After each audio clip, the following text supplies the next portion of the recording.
95% of everybody just wants to trade and be nice, to be honest with you. And that doesn't mean that everybody's nice, but trade really is 95% of what everyone's doing out there.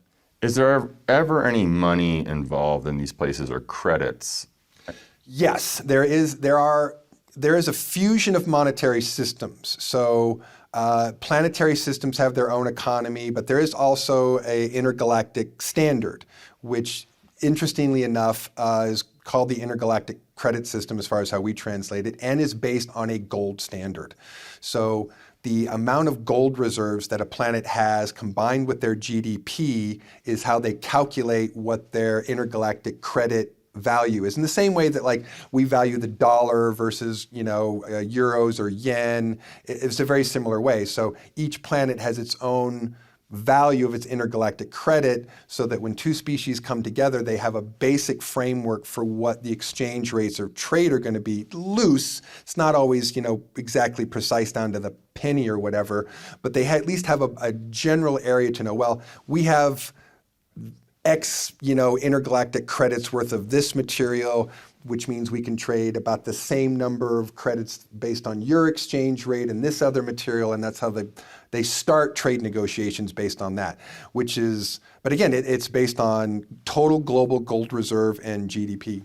Is there an intergalactic federation that controls the money system, or is there like a stock market? I wouldn't say controls it, and I'm not aware of an intergalactic stock market. That's a good question. But the Intergalactic Trade Association, they essentially are a loose group of everyone coming together who just says, let's create a framework that we can communicate with each other and trade. And so the Intergalactic Space Station is run by the Trade Federation or the Trade Association.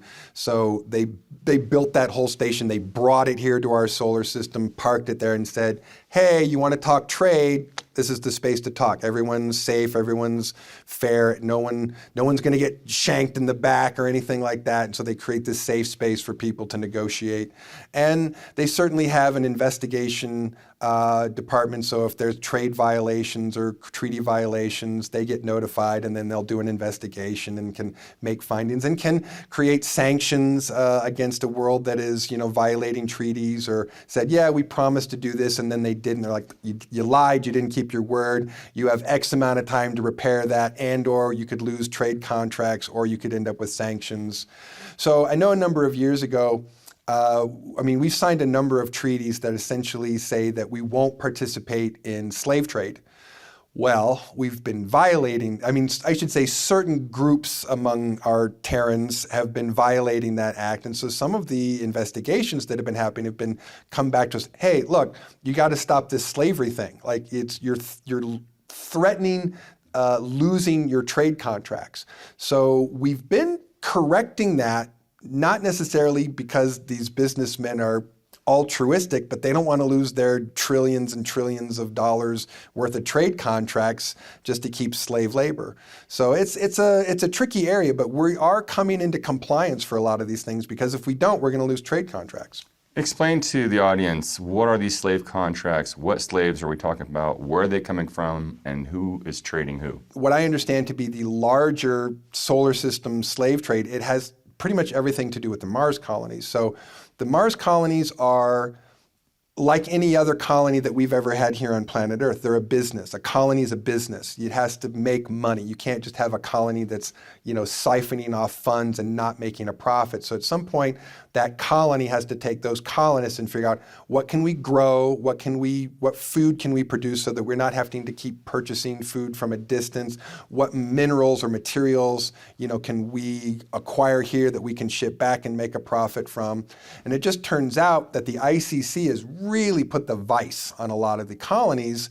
And of course, anybody who's ever been in business knows that if you're really looking to cut costs, one of the first things you look for is to cut labor costs. And because they're at a distance from oversight here on planet Earth, they're like, well, you know what? Let's just have some slaves. Now on paper, sometimes what they're doing is saying, no, we're paying them, But their housing costs this much money, their food costs this much money, their health care costs this much money. So we're paying them, but then we're deducting, from their pay what it costs to to feed, house them, and take care of them, which usually, because some accountant does the tricky, comes out to a zero when what you actually end up what's left over to pay your subjects. So it still ends up in being virtual slavery, even though on paper they're saying, no, we're paying these people, but they're still not. So that's horrible. Yeah, it's pretty bad. Are there prisons on these planets and in these systems? Sometimes, yeah. Different worlds certainly do have crime and punishment. Some of them have different views on that. But yeah, prisons, holding facilities. Do they execute people? It depends. Depends on the world. Most of what I would say civilized worlds where I've been, death penalty is not really a thing because they have all these other options. If you're looking at people who actually have brain irregularities or brain damage, amygdala problems and things that can lead to criminal behavior from, studies that we know, these are things that some other worlds can repair. So you could have someone who might sort of be kind of a psychotic serial killer, but as soon as you grab them and get them proper medical treatment and treat the part of their brain that's, deformed, then all of a sudden they're like, oh, why was I doing that before? And so they're able to, in some ways, to cure criminality and criminal behavior because some of that isn't socialization. Some of it's biological. So, and if it's socialization, usually they have, reforms, reform systems, like reform centers. So they'll send someone someplace and re-socialize them and, kind of reteach them from the ground up. This is good behavior. This is bad behavior.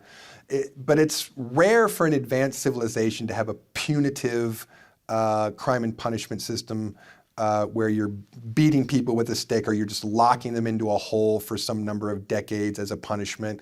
Most of them understand that, again, that's a waste of money.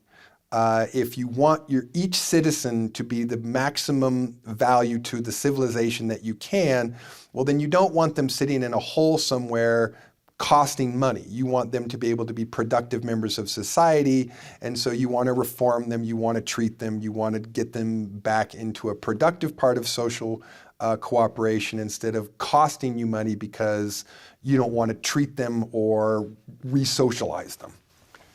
Do some of the systems and the planets there in these systems have like countries and are separated? Or is it just like a one world order?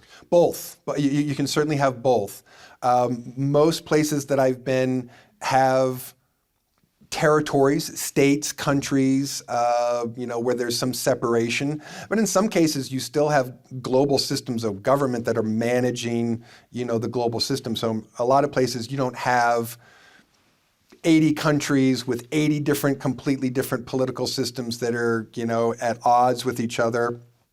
But you can have still, for the same reason that we have things broken down into territories. If we really had one government, one economic system for the whole planet, that's a complicated thing to manage. So you kind of have to break something up like that into smaller components. But the difference is, some worlds, these components are broken down in such a way like we are, that they're very, very different. In other ways, they're more homogenized. So even though there is a breakdown of things into separate units, they still have a holistic or unified structure on, what policy or economic system is at the top and how that trickles down to the rest of the culture. So again, it goes both ways. Got it. Tell me, I'm always interested in the medical stuff like you. So, I have my own stories and thoughts on things. Yes, you do. And I want to know through your experience, what are there medical facilities on these planets or in these states or countries, and do they have access to that? Or is everyone already smart enough to take care of themselves or have their own holo bed next to them in each house? Again, it varies. So there are what I would say no less than half a dozen to a dozen approaches to medical technology that different civilizations might pick a path of and focus on. When I was staying in the Cassiopean system, I actually took a fall down a flight of steps and broke my ankle. And it was actually much quicker to take me to a local hospital than it was to take me back to the military base. So they took me to this local hospital, and They had a device that was, about the size of a camera that they were able to focus on my broken bones, and it mended the bones while I sat there. And I mean, it was incredible. I just sat there with my leg, and 20 minutes later, the bones were mended, and I could get up and put pressure on it. But it was like nothing I'd ever seen before. So whatever they were using was something different, but obviously very effective. Does business in these other planets